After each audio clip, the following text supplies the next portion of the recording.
everybody, I'm Meagan Director of Democracy Policy here at Indivisible, and welcome back to yet another edition of Impeachment Daily. As you know, Impeachment Daily exists to demystify the impeachment process and let you know how you can stay involved in this fight. But you're already doing like a really incredible job. But we have a lot to talk about today, but first, did you watch the debates last night? Very exciting stuff. Very first question was about impeachment, and there were lots of good answers in there. Made me feel like maybe some of the candidates are regular Impeachment Daily viewers. They're not, that's okay. But we've got a big show for you today. We're gonna be talking about a lot. We're gonna be talking about ongoing obstruction from the Trump crew, the Trump crime crew, and new henchman alert! We've got a new Trump henchman on the loose. Very excited to introduce you to him. But let's get started with our first segment, which I have been calling What Just Happened?, where we recap what we know. Well, we know that no one in the White House wants to cooperate with this impeachment inquiry. In fact, a week or so ago, the White House sent a letter to Congress, you might remember, saying that they were not going to turn over any documents to the House committees who are investigating Trump. And that was followed by Mike Pence and then Rudy Giuliani asserting the same thing. To me, this is pretty clearly obstruction. And it might remind you of something we talked about last week, that was constitutional crises. So remember, that's when different branches of government are at odds with each other and neither one is backing down, right? Which means that usually the courts have to step in and decide which branch is correct. We still think ultimately that's what's going to happen here, but I did want to explain a little bit about the argument, the legal argument that the Trump administration is making when they get all up in arms about refusing to comply with the impeachment inquiry. So, spoiler alert, the legal argument is very dumb, but here it is.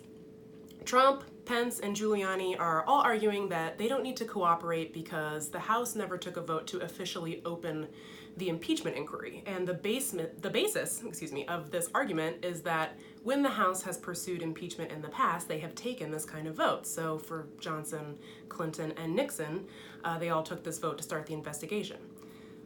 So there's a tradition, you can see, of taking a vote like this to open the inquiry, but is it required by the Constitution? Nope. And you know I keep that thing on me. Nowhere in my trusty dusty pocket Constitution does it say you have to take a vote to open an inquiry. It's not in the House rules at all. So this is just Trump being Trump. Plus, can we be serious? Like, even if the House did take a vote, we all know that would not make a difference. Trump would just find some new excuse or some new lie to keep stonewalling Congress. In fact, we already know from the letter that he's already sent that he thinks the impeachment inquiry itself is like inherently unconstitutional, which it's not. It's in here, so it's not. So all a vote would really do is legitimize the White House's very specious legal arguments, and critically, it would waste a bunch of time, a bunch of time.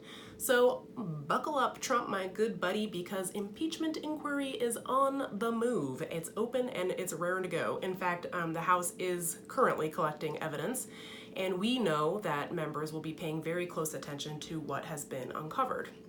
So even though the Trump administration has issued its marching orders to administration officials not to testify, not to cooperate with the impeachment inquiry, former and current officials are still testifying. They're still cooperating in front of the House Intelligence Committee, actually.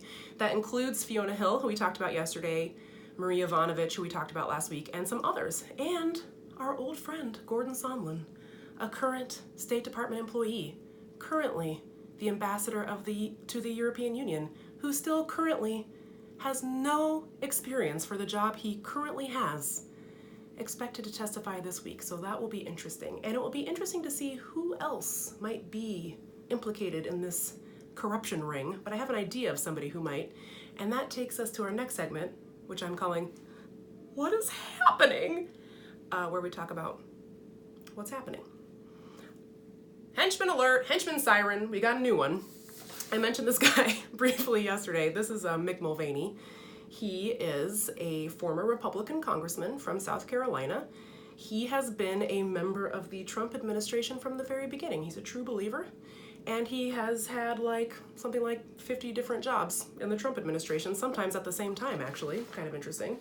So in addition to heading up the Office of Management and Budget, which is actually a pretty powerful office in the White House because it develops the president's entire budget, Mulvaney also is acting as Trump's chief of staff currently. And for some reason, for a while there, he was the head of the Consumer Financial Protection Bureau, the CFPB, which was the federal agency that Senator Elizabeth Warren created to, protect consumers financially. But weirdly enough, Mick Mulvaney has a divergent view of what the CFPB should be doing.